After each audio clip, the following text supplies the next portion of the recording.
Hi everyone, this is robin और मैं सभी को वेलकम करता हूं हमारे इस इम्पॉर्टेंट इन्फॉर्मेटिव सेशन में, जहां पर मैं आपको एक बेसिक ऐसे फंडामेंटल चीज़ के बारे में बताऊंगा जो कि हाल फिलहाल में आपको ऑब्जर्व करने के लिए दिखी होगी।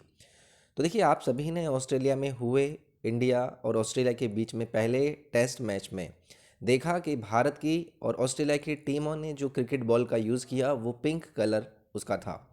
देन यहाँ पर एक चीज़ें निकल कर आती हैं कि भाई रेड और पिंक बॉल में बेसिक डिफरेंस क्या होता है, किस तरीके से हम इन चीज़ों को समझ सकते हैं, एक्चुअली रीजंस क्या होते हैं।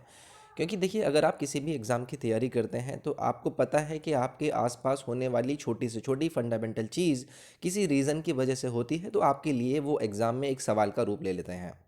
तो पहला टेस्ट खेला गया भारत और ऑस्ट्रेलिया के बीच में, डे नाइट टेस्ट था एडिलेड ऑस्ट्रेलिया में, और रिजल्ट भी आप सभी को पता होगा। सो देखिए, पहला क्वेश्चन हमारे सामने निकल कर आता है, why is pink ball is used for a day night test. तो देखिए, टेस्ट मैचेस खेले जाते हैं यूजुअली रेड बॉल से, आप सभी को पता होगा। लेकिन अगर आप डे नाइट टेस्ट की बात करते हैं तो आपको पता है कि दिन में जो क्रिकेट खेले जाते हैं वो नेचुरल लाइट में होते हैं, और कहीं ना कहीं जब आप रात में होते हैं तो वो नेचुरल लाइट कहीं ना कहीं फेड अवे हो जाती है, और जो आर्टिफिशियल लाइट्स होती हैं वो यूज़ करी जाती हैं ताकि वहाँ पर विजिबिलिटी इफेक्ट को प्रॉपर बनाई जा सके।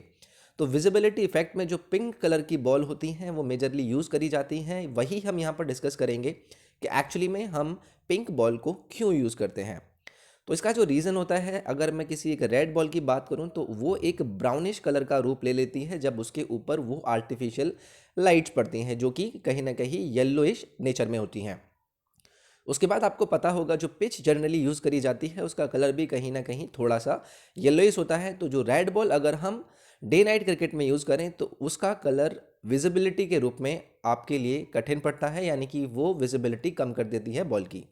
यही केस अगर मैं पिंक बॉल के लिए आपसे यूज़ करूं तो उसकी बेटर विजिबिलिटी रहती है, और उसका जो डेटोरेट रेट भी होता है वो भी बहुत कम होता है टेस्ट क्रिकेट में मैच को चलाने के लिए।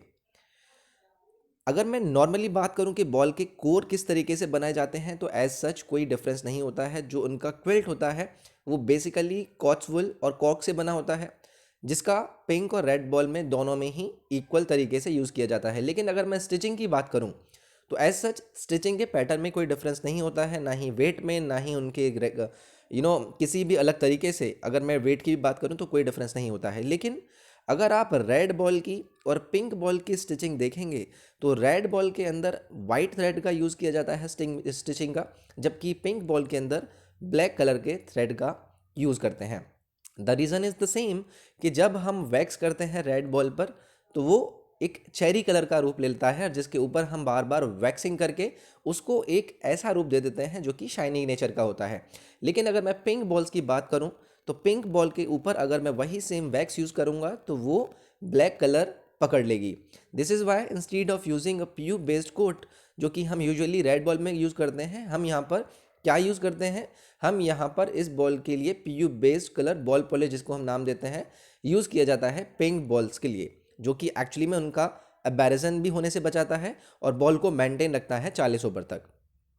अब देखिए, अगर मैं सीम की बात करूं, जो आप पिंक बॉल में सीम यूज़ करते हैं वो कहीं ना कहीं बहुत ही प्रोनाउंस्ड होता है नेचर में, यानी कि बहुत ही स्पष्ट रूप से दिखता है, which is an equal mix of synthetic and linen. जबकि अगर आप रेड बॉल की बात करेंगे तो वहाँ पर पूरा का पूरा सिंथेटिक को यूज़ किया जाता है।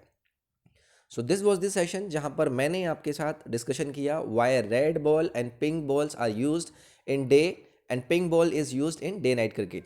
तो आई होप आपको ये सेशन पसंद आया होगा। मैं नेक्स्ट पार्ट में आपसे मिलता हूँ। अपना ख्याल रखिए, take care, bye bye, thank you.